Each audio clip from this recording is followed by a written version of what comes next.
King, would you like to say a few words for everyone? Kaya dito na lang po tayo banda sa harapan sa gitna. Hello, everyone. I would just like to invite everyone to watch. We are very proud of this project. This is my 7th VMX film.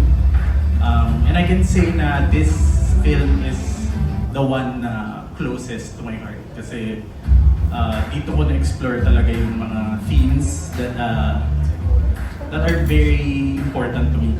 Like themes of identity, memory, and the human psyche. So ayun, sana panoorin niyo sa June 19. Sulit to. Sobrang proud kami rito. And yeah, sabihin ko na, maganda to. Sana panoorin. Direk King, please stay in the middle. Photo op po muna tayo. Please face center sa ating Viva camera. 3, 2, and 1. Up next, bandang kanan po tayo harap. Direk. Harap po tayo sa bandang kanan. Ayan po sa mga kaibigan natin sa right side. 3, 2, 1. And lastly, bandang kaliwa naman, Direk. 3, 2, 1. One more. 3, 2, and 1. Once again, Direk King Avalos. You may take your seat, Direk. Thank you very much. Up next, we have a talented actor and producer na napanood natin sa Tayuan, Sex Hub, Komi, Alma, Punit na Langit, Halo Halo X, Katas, Salisihan, Maninilip, Obsesyon, Madulas, the 2025 Cine Film Festival entry, Pagdaon, Check-In, and more. Let's give it up for Chester Gresha. How about it, everybody? Hello, thank you sa introduction, G. Chester, bandang gitna tayo. Bati muna ulit tayo sa mga kaibigan natin from the media. Hello, magandang hapon po sa inyo and maraming salamat sa pagpunta. Sana panoorin niyo po itong project namin na Latina VMX, June 19. Maraming salamat po. Okay, let's have your pictures taken, photos taken. Please face center sa ating Viva camera. Sa gitna, bandang taas, Chester. 3, 2, and 1. One more, bandang right side naman tayo. Please face to your right. 3, 2, and 1. Lastly, a little to your left, please, Chester. 3, 2, 1. Last photo. 3, 2, and 1. Chester Gresha, everyone. You may take your seat. Thank you. Congratulations. Thank you. And last but not least, of course, we have an actress who marks her debut movie in Latina. And she's here to completely steal our hearts. Get ready for a wave of pure charm and charisma. Let's give it up for Shalani De Vera. How about it, everybody, for Shalani? Looking sexy. Please be in the middle. Greet all our friends here. Hi everyone, I'm Shalani De Vera. Thank you all for coming. And ako yung gaganap na Katarina sa pelikulang Latina. Okay, picture muna tayo sa ating Viva camera right in the middle. Shalani, please face center. 3, 2, and 1. Next, a little to your right sa mga kaibigan natin sa bandang kanan. Okay. 3, 2, and 1. Lastly, a little to your left, Shalani. Mas matagal tayo dito. Mas marami tayong kaibigan dito sa bandang kaliwa. 3, 2, 1. Last photo. 3, 2, and 1. May I invite our director and Chester, please join Shalani for a group photo. Ito ating pinakaunang picture taking.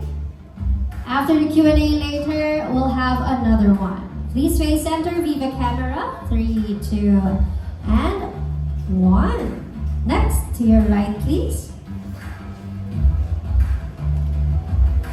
3, 2, and 1. Lastly, kaliwa naman tayo. 3, 2, and 1. Congratulations in advance para sa pelikulang Latina. You may now take your seats and get ready for a Q&A. Again, we will be limiting to 2 questions per press member. Again, we ask everyone to kindly refrain from asking offensive, insensitive, and personal questions. We will only entertain questions related to the film Latina. And here is our first batch. Please do stand by. MJ Marfori of TV5, Jeff Fernando of Daily Tribune, Mark Magadia of Maganda Ba Movie, Jasper Valdez of Manila Standard, and Miss Dolly Ann Carvajal of Philstar. Our first question will be coming from Miss MJ Marfori of TV5. Hi, I'm here. Congratulations. Direk, I'm just curious. You said na parang ito yung sa pitong Viva Max, VMX na ginawa mo, ito yung pinaka-close to your heart. What themes did you explore and why did you choose those themes for Latina? I've always been fascinated with the concept of memory. Kasi I've been thinking about it a lot, and sa buhay natin, I think what constitutes who we are is the memories that we have. And na-explore dito sa pelikulang to while I was writing it, yung very concept na yun. So, makikita natin through Katarina kung ano yung kung sino siya at kung yung mga questions leading up to what identity is and what role memory has to explaining essentially who we are as people. So, yeah. Ayan. And of course, for the cast, can you talk a little bit about your roles? Ladies first, go. Oh, hi! So, yung character ni Katarina, she's someone bago eh. So, lahat ng tao na intriga sa kanya, sino tong babaeng to? And nakikita natin dun sa may trailer, sabi ni Popoy, ni Chester, nakakalibog. Sabi niya gano'n. So, parang nag-focus kasi yung title na Latina, nag-focus siya sa physical aspects ni Katarina. Sobrang Latina, manamit, mag-ayos ng buhok, mag-makeup, ganyan. But the themes of the film focuses on identity and transformation. And I think dapat yun, dun nag-revolve yung story ni Katarina kung paano niya mapapakita kung sino siya through the versions of herself through different characters. How about for you, Chester? Yes, yung sa character ko na si Popoy is like, worker lang siya dun sa movie, and therefore na-fascinate ako dun sa kay Katarina kasi syempre sobrang kong in-admire yung physical body niya. So yun nga, sobrang Latino yung datingan niya, and then maganda yung pagkaka-deliver ko, I think, kasi challenge din sa akin yung mga ganitong characters. Unlike on my previous mga film, kasi hindi ako masyadong villainous ngayon. Well, this is a good opportunity sa career ko nung nakuha ko yung character na to. Ayun, and I'm thankful for it. Yun. That's nice. Thank you and congratulations. Thank you. Thank you so much. Thank you. That was Miss Thank you. MJ Marfori of TV5. Up next, we have Jeff Fernando of Daily Tribune. Good afternoon, everyone. Hi, good afternoon. Hi. My first question is for Direk King. Direk, ayun, kasi sa mga beauty contest, di ba, ibig sabihin ng Latina, maganda, perfect, ganyan. Dito po sa pelikulang ito, paano nyo identify yung Latina? Sa totoo lang, to answer your question, I would have to spoil the ending. Okay. So, to actually get the actual answer, kailangan panoorin nyo. Okay. Pero ostensibly, it's about kung ano yung effect ni Katarina sa mga tao sa boarding house or dun sa Okay. town. So, yung effect niya is she's foreign. She seems foreign kasi hindi alam ng mga tao kung saan siya galing. Isa siyang enigma and very intriguing. Okay. So, ostensibly, it's about that. Okay. Pero yung real answer, you would have to finish the movie. You have to watch the movie. Thank you, Direk. My next question is for Shalani. Ay, Shalani, sa teaser kanina ang sabi, pinakilala ka na ang bagong magpapainit sa VMX. Pressure ba yun on your part? Ano masasabi mo? Yes, definitely. Definitely pressure po siya kasi it's a new taste. to, express artistically. Parang, paano ko siya i-approach ng aligned creatively sa vision ko as a BMX artist. And most importantly, I like the movie Latina. Parang nag-focus siya sa physical aspects. So, yeah, something na magpapainit kasi sexy ka, ganyan. But I want to be defined more than sexy. I want to be defined to see people, to admire me through me. Yun. Thank you and congratulations sa inyo. Thank you. Thank you. That was Jeff Fernando of Daily Tribune. For our next question, we have Mark Magadia of Maganda Ba Movie. Hi guys, I'm here. First question ko kay Direk. Yung pelikula na Latina, sa tingin mo paano siya nag-stand out as a VMX film compared to the existing films na meron na ngayon sa catalog ng streaming platform na ito? Ano yung parang naging characteristic na pelikula ito that will make it a standout? When I was writing it and when I directed it, I was able to explore and really, you could say I went all out. Meron akong mga elements na hindi ko nagawa before from my other films. Especially visually, yung cinematography nito is very, I would say very aesthetic, very beautiful. Yun na how I would describe it. Kasi marami akong mga eksena na talagang nag-focus ako sa visual aspects of it. Marami akong mga slow motion, maganda yung milieu and maganda yung mise-en-scène of certain scenes.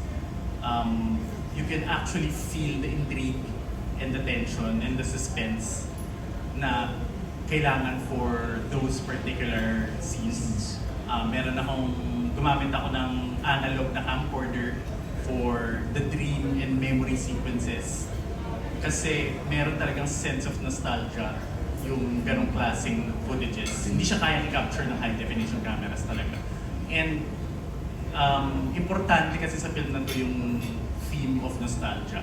Kasi babalik tayo dyan, magiging callback siya eventually when you go back to, mako-foreshadow siya.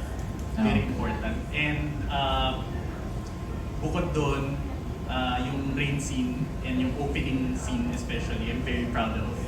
Kasi talagang, I would say it's a visual spectacle. Okay. Sana mapanood niyo. Yeah. Sige, thank you Direk. For my second question sa cast naman, ano yung parang nagiging, yung parang nakaka-relate kayo sa mga character na you portray dito sa pelikulang Latina? Let's start with Chester. Nakaka-relate ako kasi minsan yung pagka-halimbawa na yung sa character ko na nakakita ng isang magandang babae and naku-curious ako na ano ba yung ginagawa nito sa buhay, ano ba yung lifestyle nito, ano bang meron siya. So doon ako nakaka-relate sa kanya na parang, minsan din ako yung parang I want to know more about her, pero gusto ko lang i-low-key na gusto ko malaman yung mga bagay tungkol sa'yo. Parang ganun lang. So doon ako nakaka-relate sa part ni Popoy. Yun. Okay, and how about you, Shalane? How do I relate myself to the Yeah, character? with your character, yeah. Okay.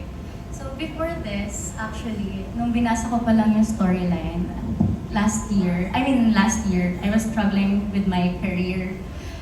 Not in this industry, but other industry, a corporate job. So, sabi ko, sana yung next na work ko, something that I would love. Then, pinasend sa akin tong storyline na to. Sabi ko, ba naman yung dasal ko? Sabi ko, sana, parang ma-explore ko yung sarili ko artistically. And yung diversity ng personality ko. Kasi I grew up in different environments. I grew up in Cubao, Parañaque, and Bulacan. So, different versions of myself. So, with Katarina, dun ko na-explore yung different versions of myself. Kasi with every character, napalabas ko yung iba't ibang version ko. Like, with, for example, kay Mark, yung kay Mac Morales, nalabas ko yung soft version of me, which is, I find yung Bulacan version of me. And yung Cubao version of me naman, kay Popoy, doon ko siya napalabas. Yung strong, bold, dominant. And then kay Nikki, mas introspective and intellectual. Yun naman yung Cubao, Quezon City version of me. So doon ko nakita si Katarina to my story, how yung perspective ko kasi sa sarili ko, I am not just one version of myself. I am a collection of every people I meet, and that is Katarina. She's a collection of every people she meets. Yun. Okay. Thank you, Shalani. Thank you, then. Congrats, guys. Thank you. Thank you for your questions. That was Mark Magadia of Maganda Ba Movie. Up next, we have Jasper Valdez of Manila Standard. Hello po, congratulations sa movie. My question is for Direk and the cast. Paano nyo hinahandle ang judgment or stigma that sometimes comes with doing VMX projects? I handle it like a professional, pero at the same time, nag-enjoy ako sa ginagawa ko eh. I love this job, tsaka I'm looking forward na, hindi naman siya, sobrang the way the people see. And because the way I see it, it's actually fun. And at the same time, I do it professionally, so walang negative para sa akin. If the people see it, it's okay. Pero yung sinasabi ko sa sarili ko, just always think na some people think it that way, pero some people really like it so much. So, na-appreciate ko yung work na to, so hindi ko masyadong inisip yung negative part. Yun lang. Thank you. Okay. So, pwede ba magkwento? Kasi before this press conference, sobrang kinakabahan po ako. Pumunta ako ng Cubao Expo para, alam mo yun, to talk to someone. Yun yung main objective ko. To talk to someone, a stranger, tapos kukwentuhan ko siya about my film. And then, nung nandun ako, parang na-shy ako na mag-approach to someone. Then, may lumapit sa akin. Puno siya ng tattoo sa mukha. Tapos may may hoop. Anong tawag sa ganon? Yung tunnel, ganyan. Tapos nag-alok siya sa akin ng sticker. Sabi ko, pwede niya bang bentahan, ganyan. Tapos sabi ko, patingin muna. Nagtanong ako sa kanya about the sticker. Sabi niya, bakit may ahas dito? Bakit may torch dito? Ganyan. So sabi niya, ba't ang dami mong tanong? Sabi ko, syempre, artist to artist. Kailangan kong intindihin kung bakit ko bibilin to. Before ko bilhin, di ba? Kailangan ko maintindihan. Kasi 100 pesos yun, tas 3 sticker lang siya. Then, sabi niya, okay, sige, in-explain niya sa akin na for enlightenment yon na may mga different chakras, ganyan. Tapos tinanong niya, teka, artist ka din? Sabi ko, anong klaseng artist?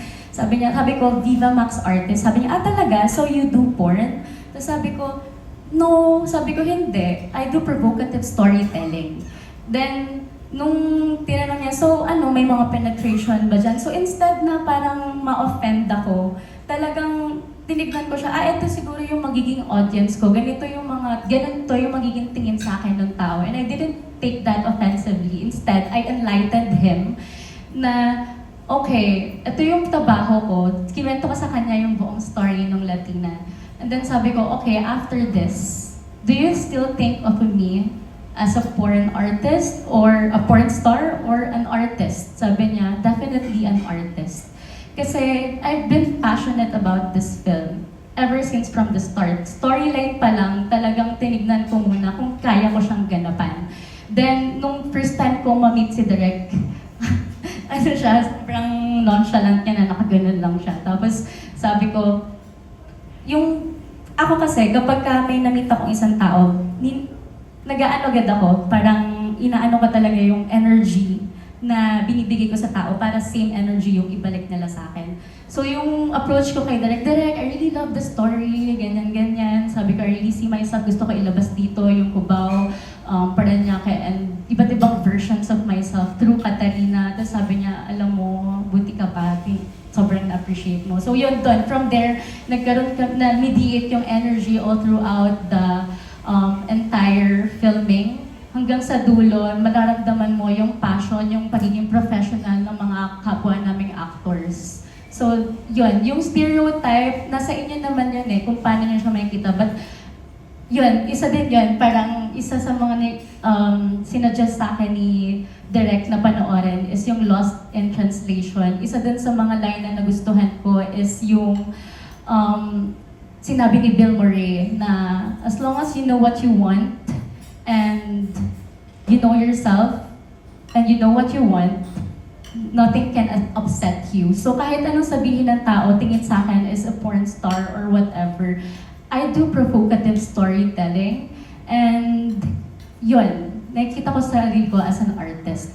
So the stereotype doesn't bother me at all as long as I know na ito yung motive ko in my craft. Yun. Thank you. I would just like to say na ever since kasi I'm a cinephile, I've seen a lot of movies and many of my favorite films have elements of sensuality, have erotic elements, basic instinct, Malakalan Drive, and marami sa mga alamat na aktor ay hindi natakot na ilahat yung mga sarili nila. Kasi like andyan sila, like pag tinignan mo, sila Nicole Kidman, nagubad. Sila Halle Berry, nagubad. At hanggang ngayon, nire-respeto natin sila for it. So, I guess what I'm trying to say is there's nothing shameful about being confident with who you are, and there's nothing shameful about our bodies. Hindi siya nakakaya. Actually, ang nakakaya is yung tinatakpan mo yung katawan mo. At our default, hubad tayo Itong mga suot natin, hindi naman ito parte ng katawan natin. So, yung judgment, I would say, first of all, hindi ko naman nababasa yung mga yun kasi hindi ako nagsuscroll through social media. And second, I really, really do not care. Yun lang. Thank you, Bob. Thank you. That was Jasper Valdez of Manila Standard. Up next, we have Miss Dolly Ann Carvajal of Philstar. Hello. For Shalani and for Chester, kasi nabanggit ni Direk kanina na it's about, may part about memory na yung movie niyo. So, if it's okay, would you be able to share your favorite memory and your most painful memory? Siguro without giving on the details if it's too painful to remember. Painful memory. Yeah, and yung favorite memory. Okay, painful memory and favorite memory. Well, yung painful memory is, well, I think I'm gonna say I pay more sa kuryente nitong nakaraan. It's so high, grabe. That's very painful. No, seriously, kasi it's used to be 5K and then now it's 11K. That's too much. So, favorite memory is that nag-staycation ako with my family and then I enjoy it. Ayun, and then we go for a swim and then ayun, there was a place here in Pampanga. There I got like a cheese bread, like LA Bake Shop. Napakasarap ng cheese bread doon. I like it so much, may enjoy it. And then ayun, yung mga favorite memories ko, like we go out, family, outing, swimming. Ayun, tapos nabili ko yung mga good gadgets. Actually, yun na yung mga favorite memories ko ngayon Like, I can afford things na good for me. Ayun, tapos I eat stuff, pero syempre, nandun pa rin yung binabalance ko yung mga diet. Yun yung mga good things para sa favorite memory ko yun. Like most of the time. Maraming salamat, Miss Dory. Shalani. Okay, sige, I won't go into details, but my painful memory siguro para sa akin is my career. When I was struggling to find my way in life, like in general, kung ano yung magiging career ko, kung saan ako pupunta, ganyan. Kasi I wasn't really happy. Parang, at some point, sabi ko, okay, dito ako magaling, pero I wasn't happy. So yun yung parang isa sa pinaka naging frustration ko talaga last year. Siguro favorite memory ko is when I was offered to be a Viva artist. Yung time na yon, parang sabi ko, finally, nabigyan ako ng opportunity to express myself naman artistically and creatively. Kasi I believe myself as a very creative person. I think a lot. I'm a very introspective person. And through this craft, feeling ko dun ko siya mai-express ng sobra. Kaya, yun, parang celebrating myself as me. Kasi parang during my corporate jobs, I was, parang You're stuck. I was stuck. I was playing a certain role. Parang naisip ko sa sarili ko, ito na lang ba yung role ko forever? I want to be everything. And then through this being an artist, parang you can be everything. So yun yung nakakatuwa doon. Kaya ko siya favorite memory. Thank you. Thank you for asking that. That's a good question. Thank you. And for Direk, kung bibigyan nyo ng tagline itong Latina, what would it be? A blurb or catchphrase? We become our memories is our tagline. Ganda. Thank you. Thank you. That was Ms. Dalia Ann Carvajal of PhilStar. Up next, we have Jojo Panaligan of Rider PH. Thanks, Jane. Kay Shalani. Hello. Hello. What do you think of people who say na, especially pag baguhang artista ka, na ang paghuhubad ay an act of desperation? That's what they say. That's a good question. But I don't really see it as an act of desperation. It's a way of expressing being human. Kasi for me, when I see myself in the mirror, I don't see myself as bastos. I see myself as a whole version of me without anything, without my identity being Latina right now, or kahit magsuot ako ng boyish, and then yun yung version ko. No. When you're naked, you become the whole part of yourself. You're not just a sexy star. You're a lot of versions of yourself. Pwede kang maging sporty, pwede kang maging athletic, or pwede kang maging cinephile, pwede kang maging... You are a lot of versions of yourself. So I think yung nagsasabi na it's an act of desperation. But me, when I entered this industry, especially the filming, hindi ko siya makita as an act of desperation. Kasi ako, pag nagmahal ako, gusto ko mind, body, and soul. And paano ko mapapakita yon? And kung in-offer sa akin opportunity is through provocative storytelling, and it's how I will execute my character, and kailangan siya for my character. Bakit hindi? Ikaw talaga tinanong ko because I knew you could handle the question well. Thank you so much. Kay Chester, yun namang sinasabi nila na okay lang sa lalaki ang magpakita since wala namang mawawala sa kanila. What do you think of that? Thank you for the question, pero first time ko lang na-encounter yung question yan. So parang, okay lang sa magubad kasi wala naman akong wawala. Mostly wala namang, frankly... I think ang ibig sabihin nila doon kumpara sa babae na yung sa ganong point of view. Yung point of view yung opposite kasi parang may iba yung So sa lalaki, parang pagka nagubad, wala namang mawawala. Ito na lang. Ito ang iniisip ko dyan Minsan naisip ko itong part na to sa buhay ko habang gumagawa ko ng Viva Max. So, if marami na rin akong photos, kasi minsan photos na ganyan lumalabas sa internet. Pagdating ng panahon, I'm not gonna be doing it. Pero syempre, pagka nakita ko yung mga dati kong projects, siguro I'm gonna say to myself na there was one time this was me. And that's okay. Kasi, alam mo yun, parang time will pass. Maybe on the next decade, there will be another Chester. I don't know. But for the meantime, I'm gonna enjoy if I'm doing the, let's just say, sabi ni kanina ni Katari, ni Shalani is yung content na gano'n. Yung sa akin kasi ang tawag ko dun is adult content. So, na-appreciate ko to yung journey na to. Like I always said in the interview, na-appreciate ko tong yung, let's just say, pagubad. Na-appreciate ko tong journey na to kasi hindi lang naman ako nagubad eh. I do adult content na may story. So one day, if I see myself those projects before, there was the time that that was me. And I appreciate what I did there. And ayun, thankful ako sa sa mga nagbigay sa akin ng opportunity na ginawa ko yun. Yun lang. Maraming salamat. Thank you. My last question to Direk. Direk, do you feel, do you feel na nag-i-improve na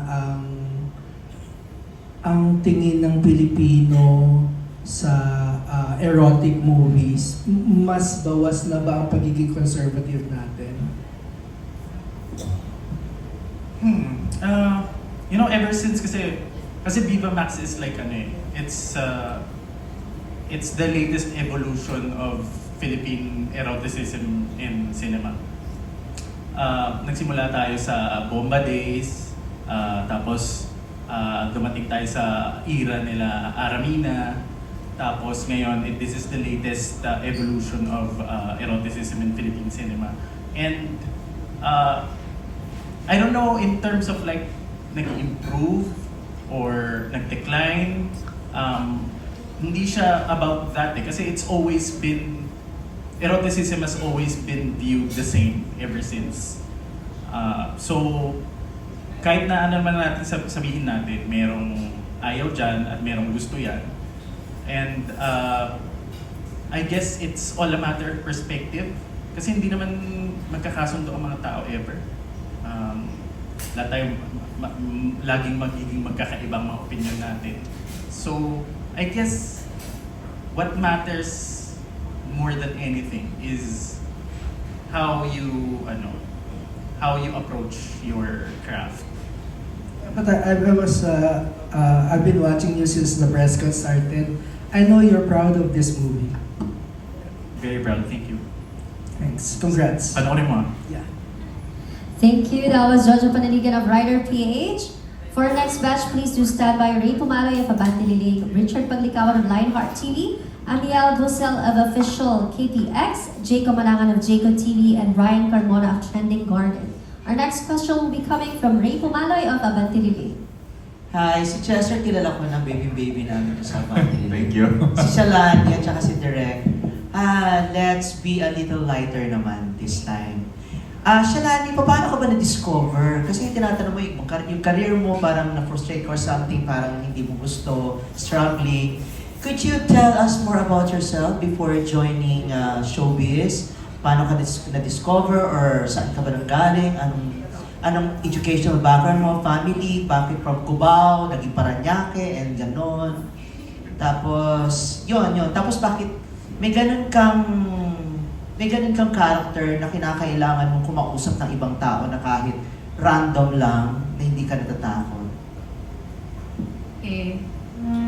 Yung mom ko kasi description niya sa akin, naklakas talaga ng loob mo ever since bata ka. And kapag masaya ka, maganda lagi yung kinakalabasan. Yun yung tumatak lagi sa isip ko ever since. Dala-dala ko yun sa lahat ng version ng sarili ko. Bata pa lang ako, iba-iba na yung environment ko kasi yung family namin extended lagi sa loob ng bahay. So either sa father side, sa mother side, yung father side ko tumira once sa Paranaque kasi yung dad ko fire investigator siya. So ano siya, tawag dito, paiba-iba yung mga destino, yun ba yung term doon? Then yung lumaki naman ako sa Cubao kasi nagbulakan muna ako kasi gusto namin ng different environment kasi nga baka masyado nang ma-pollute yung utak ko sa syudad. So nilagay nila ako sa Bulacan, ganyan. Doon naman ako natutong parang maging conservative, at saka yung maging carefree din. Kasi iba yung buhay sa sa probinsya, iba ang mga bata sa probinsya, iba yung bata sa mga syudad. So, every time na lumilipat ako ng environment, nagkakaroon ako ng sense of adaptability sa doon ko nag-gain yung iba't ibang version ng sarili ko. Ay, okay, hindi ako pwedeng carefree dito kasi nung high school ako, galing akong Bulacan, pumunta ako ng Cubao.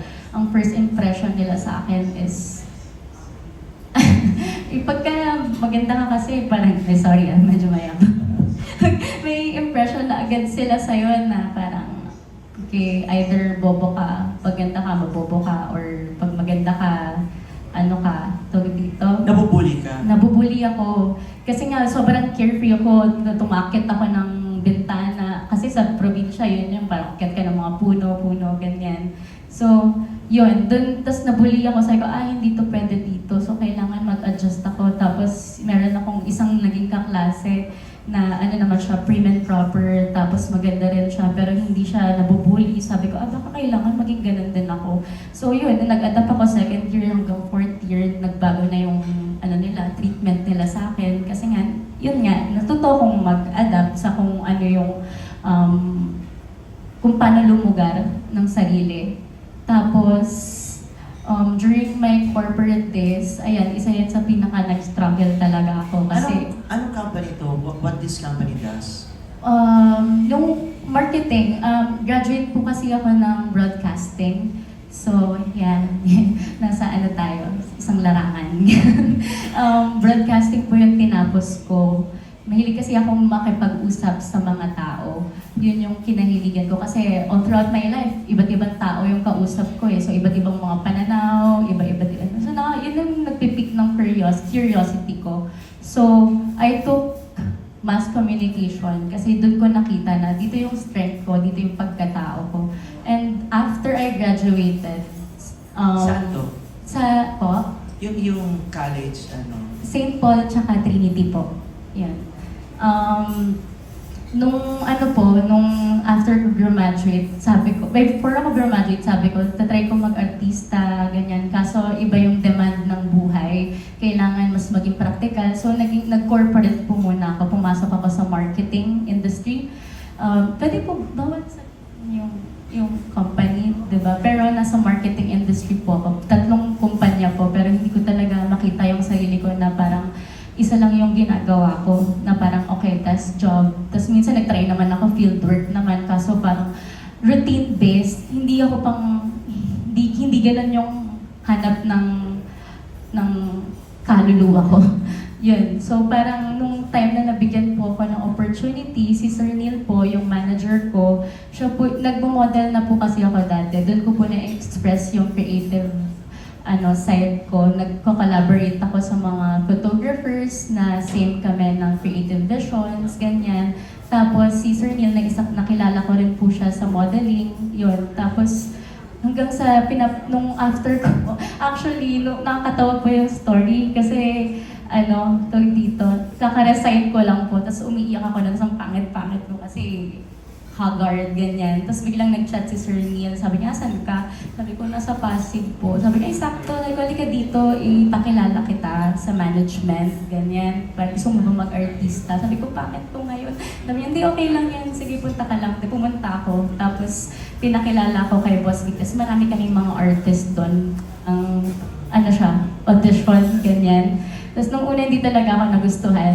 Tapos nag-alala ako na, ito parang short introduction. Tapos yun, doon po ako naging artista ng Viva. Actually, Viva 1 po ako nung una. Yun po, doon po nagsimula. Viva 1 tapos, paano ka tumuwi sa Viva Max? Ay, wala ka nagawa sa Viva 1? Po? Wala kang nagawa sa Viva 1? Meron po. May meron? 2 po. Actually, last year lang po yun June lang po. And then, series daw ba yun? Yes po, teleserye. Para sa isa't isa.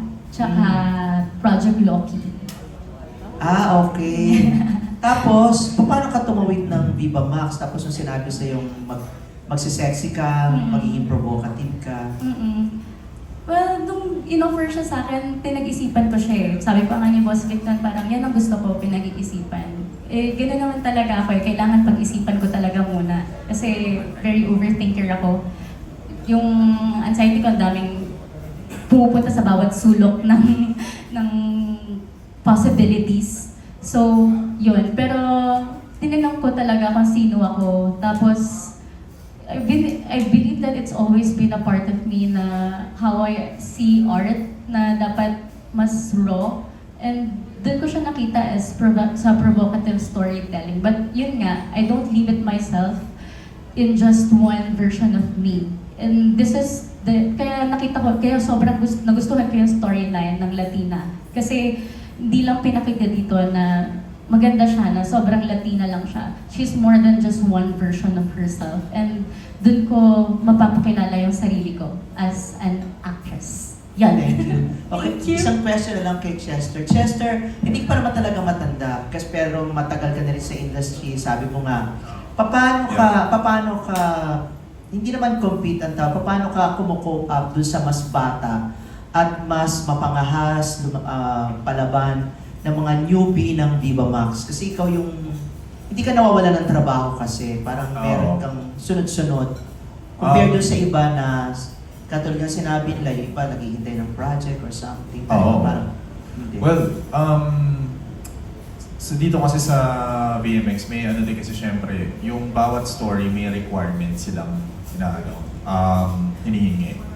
Yung sa akin, well, thankful na lang talaga ako kasi kalabos na binibigay sa akin yung role na tama para doon at pasok sa character.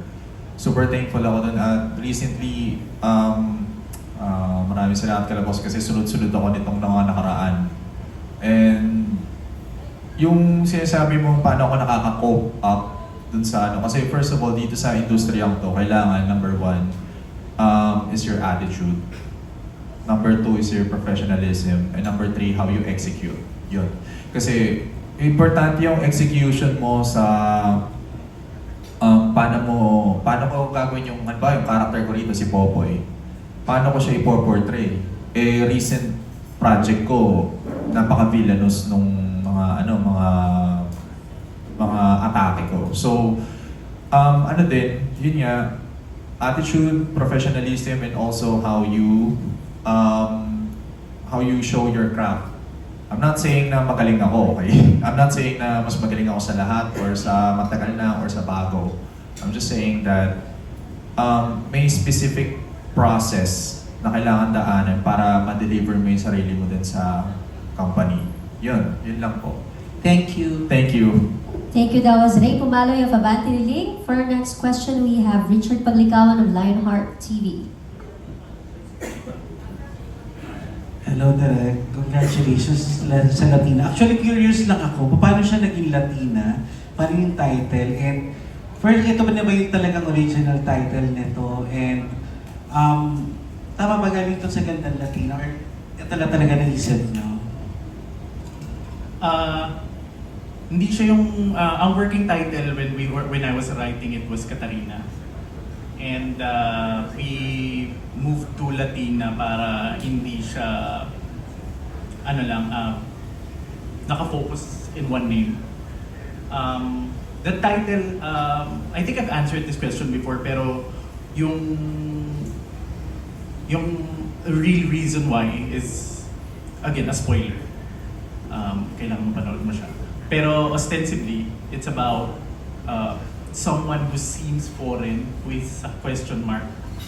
Kasi when Katarina came to this small rural town, walang nakakaalam kung saan siya galing, walang nakakaalam kung sino siya. And every one she meets, iba-iba yung pagkatao niya. So, mahirap lahat sila hindi nila ma-align kung sino ba talaga siya. And I guess that also is a very good symbolism and callback dun sa title. Kasi Latina is a foreign concept. We use it ostensibly as to show appreciation to someone who's attractive, but also it also means someone who's foreign, who's from someplace else. So, yun, kaya bagay siya sa themes ng pelikula. Thanks, Derek. Shalani, since first project mo to with BMX, papaano mo pinaghandaan to? Ano-ano yung mga naging preparations mo? And prior ba sa family mo, nagsabi ka ng, ito po yung gagawin ko para syempre hindi sila ma-shock once na lumabas na rin? Okay, so I'll answer first kung paano ko in-explain kay nila mama. Kasi parang, ano siya eh, parang walking on eggshells ka dapat kapag kausap mo mga magulang mo. But this time, kailangan mo talagang ipaintindi sa kanila na ito yung craft na gusto mo.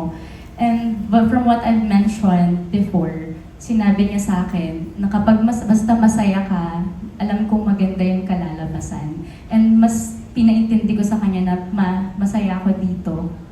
And tignan mo na lang kung ano yung magiging resulta, kung maganda ba talaga or hindi. Yun. Tapos, in preparation for the film, Latina, ang dami kong ginawang preparation. Nakita ni Direk yun. As in, before pa sila mag-print ng script, nakapag-print na ako ng sarili kong script. Tapos lahat yun, merong notes ko. Okay, sa ganitong scene, ganito yung klaseng version ni Katarina. Paano ko siya mapapalabas? Paano ko siya i-channel sa mismong scene?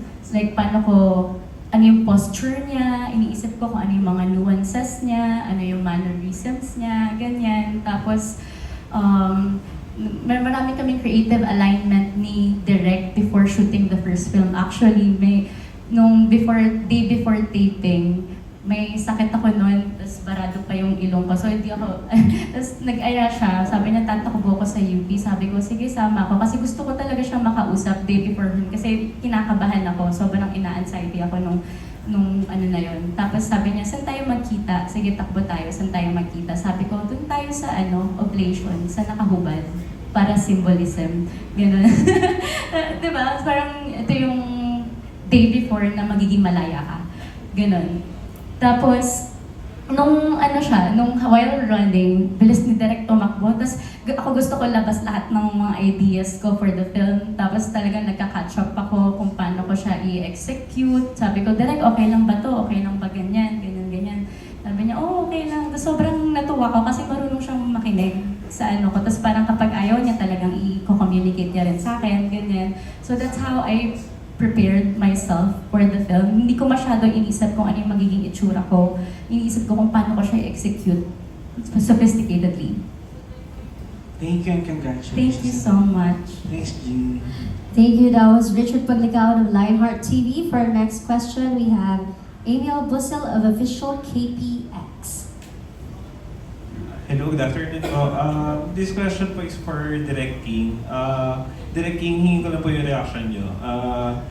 Regarding dun sa relievo na unang VMX original na nagkaroon ng overseas adaptation, which was directed by Direk Crisanto Aquino. So, hingin ko lang po yung reaction nyo. Then, naging reason po ba ito para magbago yung approach nyo or ma-develop yung mga pelikula tulad na itong Latina? Sorry, you have to enlighten me. Ano nangyari? Hindi ko alam kung ano nangyari. Last May po kasi it was announced na yung relievo po, which VMX original, directed by Crisanto Aquino, nagkaroon po siya ng international adaptation. So, naka-apekto po ba ito sa inyo? Your reaction lang po, kung paano po mag-develop ng mga upcoming projects po sa VMX? So I wasn't aware of that. Okay. Pero I think it's very good news, of course, and it also goes to show na VMX is a vehicle to expressing art.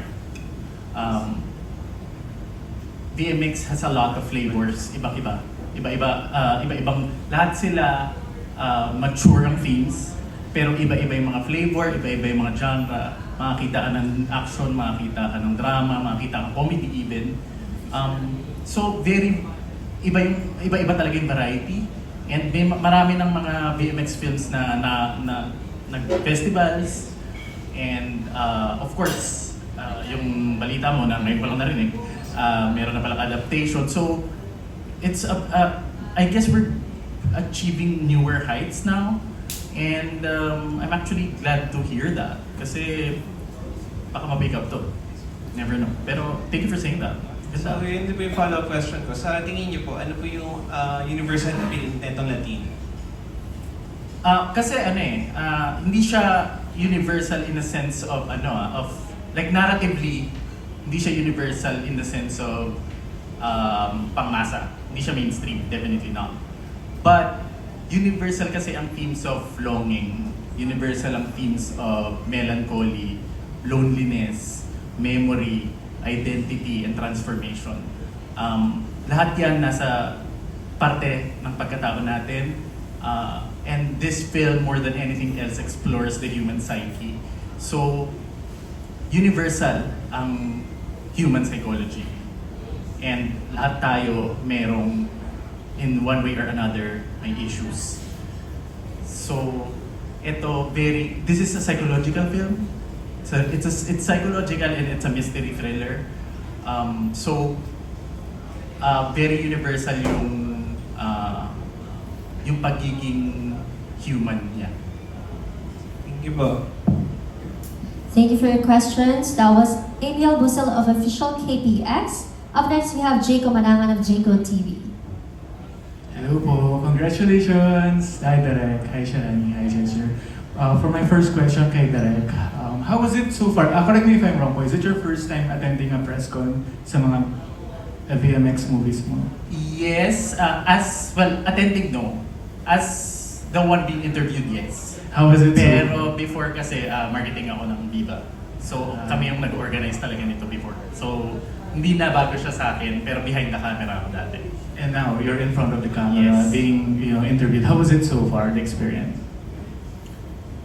It's fine. It's not like I'm not really like high into the whole. I'm not in here for the fame or anything. It's just I really just want people to watch it. So ito ginagawa ko to kasi gusto ko mapanood ng mga tao. Yeah, I agree. And for Shalani, first of all, congratulations, no? Grabe, first BMX movie mo. And first press con mo rin. Kamusta yung experience and ano yung preparation mo? For this press For the press conference. Yun nga, yung kumausap ako ng strangers sa Cubao Expo. But more than that, I really reflected on everything that's happened since day one, since the very first beginning of how I fell in love with the story and how passionate I became in making this film. Yun, so parang iba yung nalabas kasi sa akin ng film na to eh. When I mentioned before that I was struggling in my career, I found myself through parang longing to search for my own identity, especially in this industry. Kasi bagong navigating na naman to eh. Parang pag kala mo pag artista ka na, okay na. Pero kapag nandito ka na pala sa loob, ang dami mo pang kailangan kapain kung sino ka, kung saan ka dapat dalhin. So through this, nung binigay sa akin tong opportunity na to, parang and especially this film, na focuses also on identity, na hinahanap nila kung ano ba talaga yung totoong Katarina. But in preparation of this film, I learned na ano pala tayo, hindi lang pala tayo parang isang version of ourselves, that we are a collection of everything, or everything na pinagdaanan natin, kung sino yung mga na-meet natin, ganyan. So, yun, and preparing for this press con, sorry, nag-rumble na yung utak ko, pero it's been a lot of reflecting on my identity and how I see myself as Katarina, ganyan, and how I see myself making this film. Mas lumabas lang dito yung pagiging creative ko and passionate ko about my craft. And from there, parang mas nagkaroon ng clarity kung sino ba talaga ako. Yan. I love your answer, no? Very talagang inline din sa pelikulang Latina. And since you're a very creative person, do you have like concept in mind if ever given a chance na magkaroon ka ulit ng second VMX movie? Parang concept or parang pwede mong i-pitch? Gusto ko maging cowgirl. Yun lang, ganun kababaw. May gusto nang i-pitch, cover daw lang. Iha. It's very interesting, ayan. And for my last question, fun game lang kay Chester and kay Shalani. Sino yung parang sa mga Pinay actresses, sino yung parang feeling nyo Latina beauty? Yung yung talaga Latina beauty para sa amin. Yeah. Well, actually, hindi na siya nag-ano. Si Chinchin Gutierrez. Wow. Oh, Right. yun, sobra. And, grabe. And way back na napapanood ko dati yung mga films niya, she was so stunning and she was so pretty. She was so divine. Like, alam mo yun? Yung face niya, face card pa lang, that is the face card. Yung, I hope there was gonna be another version of her in my lifetime. Yes, Chinchin Gutierrez. I hope there will be a version of her like in my here Generation. in my generation hanggat nandito pa ako sa video. Yun lang. Yeah. Yes, thank you. How about you, Shalani? Pia words back. Why? Wala, kasi very ano siya eh, parang yung meaning kasi ng Latina dito sa movie na to, parang very presentable, very Latina, manamit, ganyan, very beauty queen. Yun yung na-imagine ko as when I think about the word Latina and how, yung parang kung paano niya i-exude yung confidence niya, yung how she presents to people. Lalo si Pia, she's very sexy in a sense na very physical yung assets niya and at the same time, she's very sexy sa utak. Kung paano siya sumagot sa mga Q&A, yun. And can I just say you really are Latina as well? Thank you so much. That's such a huge compliment. Thank you, Jacob Manangan of Jacob Carmona of Trending Garden. Hello po, congratulations po sa movie. Ang question ko lang po para sa mga artists po, ano po yung preparations na ginawa ninyo to win the intimate scenes po? Preparations that I did was first, I talked to her. Since first time niya, syempre, mas maingat ako kasi gonna make sure na comfortable siya and I'm gonna make sure na syempre nandun pa rin yung nakadikit pa rin kami sa concept. Iniisip ko pa rin yung sasabihin ni Direk para maganda yung kalabasan. Yun pa rin yung lagi kong ginagawa most of the time. So, tinatanong ko lang ano yung ayaw kong mahawakan. Pero syempre, nandun ako sa part na kailangan kitang maalalayan para hindi ka... First of all, inisip ko baka mauntog ka or magkaroon ka ng pasa through handling. Because I'm gonna handle her body. And yun. And tinatanong ko, ito okay pa sa'yo to, okay pa sa'yo yan. And yun, the next one is the hygiene. So syempre nagre-ready din ako for the hygiene para tuloy-tuloy kami. Ayun lang. So me naman, in preparation for the intimate scenes, I make sure to mediate the energy of the people I work with. Especially nung first time kong makilala si Direk, talagang pinoject ko na sa kanya na I'm passionate about this work and I'm really here to be professional. Ganyan, gagawin ko lahat ng gusto niyong ipagawa sa akin, kung creatively aligned tayo sa vision, ganyan. And then, before the intimate scenes, before starting the whole taping, talaga yung nag-pray kami, opening prayer before the taping, sinabi ni Direk na, I'm really passionate about this film. Kailangan pahalagahan niyo to. So I think that sets the whole energy of lahat ng mga tao sa productions, even the actors and the actresses. And even before starting the intimate scenes, Direk Bell would mediate the energy by excusing us dun sa isang room. Tapos sasabihin namin, i-communicate namin sa isa't isa na, okay, these are my restrictions, ganyan. Tapos kapag during the intimate scenes, you're no longer an identity or di ka na si Shalani, dapat si Katarina ka na. So, yun, dun ko siya prepare. Very psychological yung pag-prepare ko in the intimate scenes. Ayun, bali, final question ko na lang po. Since nasabi niyo po na doing intimate scenes, parang kayo na po kasi yung character. Ano naman po yung ginagawa niyo para mapagpag after naman ng scenes? Like, para ma-step out niyo po yung sarili niyo sa character niyo. Sinabi ni Direk, cut. And then, cut. Cut na din yung bitaw na agad ako. tao. Ganun siya. Excuse me, tinatanong ko lang sa kanya kung ayos ka na ba? And another thing is, did I cross some of your restrictions before or kanina? So, and I always ask her kung did we okay lang pa tayong dalawa or ganun. Para just making sure na syempre, kagaya na sabi ko kanina, I want to make her feel comfortable. Yun. And para sa pagbag stuff, like I said kanina, I do it professionally. This is just a job, but I love doing this job. And yun, I'm thankful for doing it. I'm grateful for it. Yun. Thank you po. Congratulations po. Thank you. That was Brian Carmona of Trending Garden, and that concludes our Q&A. Once again, congratulations to Team Latina. And this time, please to invite everyone. We're live also on Facebook, so you can say hello to your fans and invite them to watch. Of course, Latina. Let's start off with Chester. Hi, magandang hapon po sa inyong lahat. Ini-invite ko po kayo na manood ng Latina only on VMX app. Sana wag po kayo manood VMX lang po. And subscribe now so that you can see more of adult content. Magandang hapon po sa inyong lahat. Ako po si Shalani De Vera, ang kumatawan na Katarina sa pelikulang Latina. Panoorin niyo po ang aming pelikula, Latina, this coming June 19 sa VMX app.